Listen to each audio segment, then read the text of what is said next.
Internet horror. You know it, you love it, and since you clicked on this video, you probably want to make it. You've got your plot written out, big, beautiful, Lovecraftian monster ready to go. You probably already have some ARGs, alternate reality game, all planned out. What if I told you there's some things that you should probably avoid to make sure that beautiful little cosmic entity gets all the attention that it deserves? Here are 8 of the worst tropes to avoid when making an analog horror series, except there's actually a 9th trope. However, this trope I actually think is pretty important when making a good analog or digital horror series, so wait till the end to find out, as well as hear a little announcement that I'm pretty excited to share. To kick things off, we're going to talk about the infamous emergency service broadcast. Everybody is very familiar with them at this point. It almost feels obligatory. If you're making any kind of analog horror series or digital horror series, you have to have an emergency service broadcast at some point, or else it doesn't count. For the most part, it feels more like a cheap attempt to create tension and do some world building. To put it bluntly, I feel like it's been a crutch for bad storytelling for way too long. Next, we have text-to-speech. Features include extended finger length, longer limbs, bulging. Everybody's also very familiar with the classic Microsoft SAM text-to-speech voice that is very common in analog horror. By its very nature, text-to-speech is soulless, emotionless. It's hard for people to form any kind of sympathy or empathy towards something that is completely soulless like that. And those emotions are vital for horror. There are many different ways to get a human voice on your project. Get family or friends to help you, or there's even a subreddit, r/read this for free, with tons of new voice actors trying to get into the business.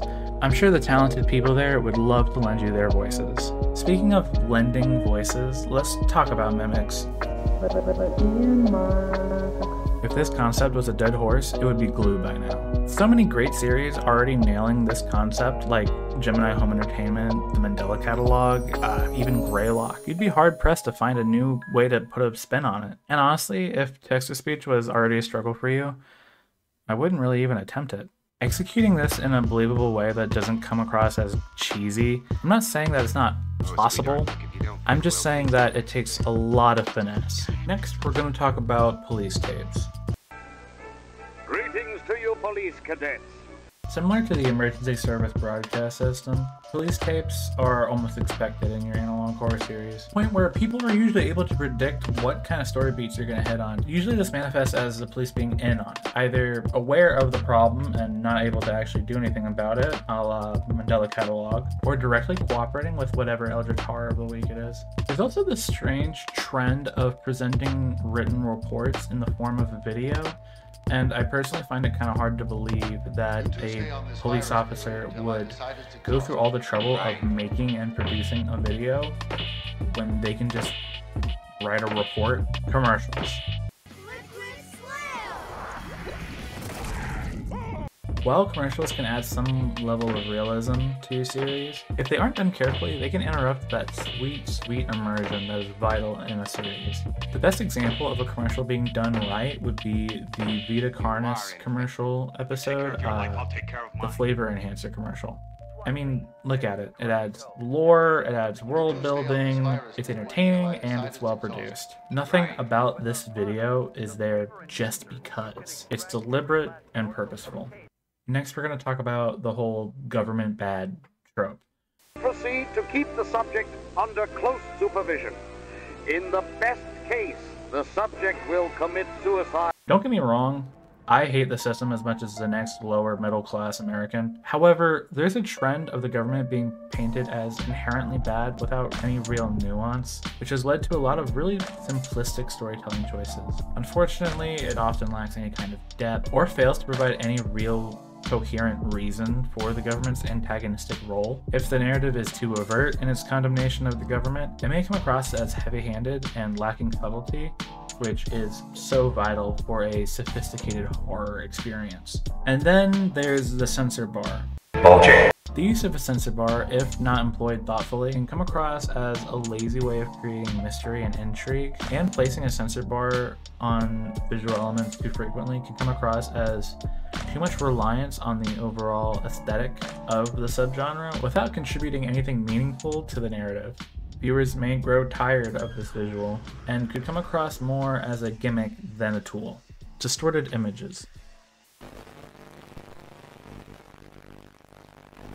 While distorted images are definitely a hallmark of analog horror, if every visual element is distorted, it may lose the ability to create any kind of fear or unease in the viewer. And relying too heavily on distorted images can also really hurt the storytelling potential, as it's adding a visual element without necessarily contributing anything to the narrative, having the same issue as the censor bar, becoming more of a gimmick and less of a tool.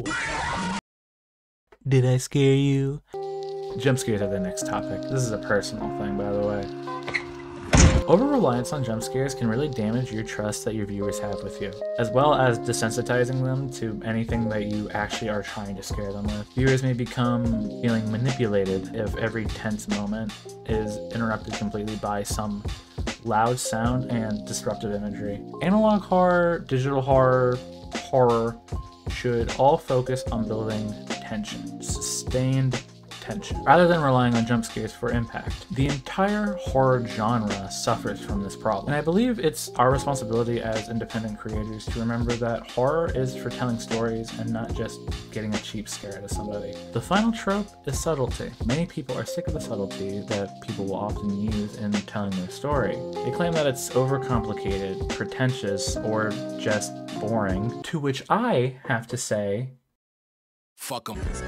What they're complaining about is good writing, in my opinion. And if you're able to pull off any level of subtlety in what you're creating, go for it. I'm serious.